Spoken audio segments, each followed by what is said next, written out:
Ko ngā rōpū Tōrangapū, me o rātou kai hautū te kaupapa nui o ngā tatauranga e whakarewa hia ake nei e te karere i tēnei ahiahi.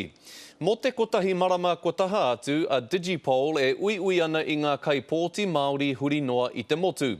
Ko enei te tau e tūai te kōwhiringa pōti o te motu, no reira tō mātou whakaaro kia whakamātautauria te wai.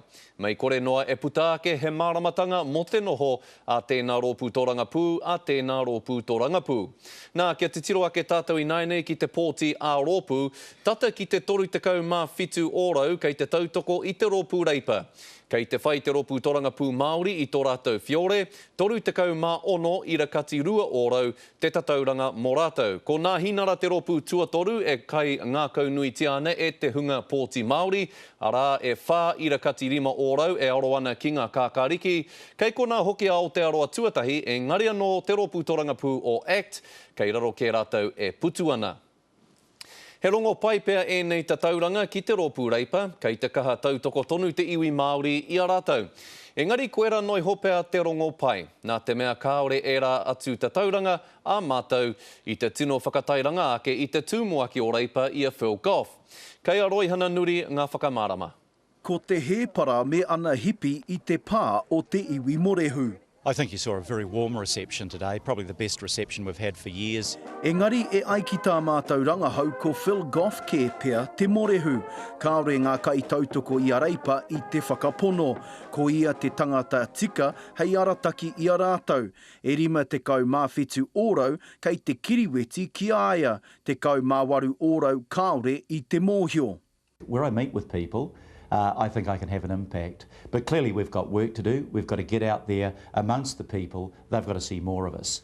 Ko te hunga rangatahi Māori e noho kore mahi ana te aronga nui mōna i roto i tana kauhau nui mō te tau.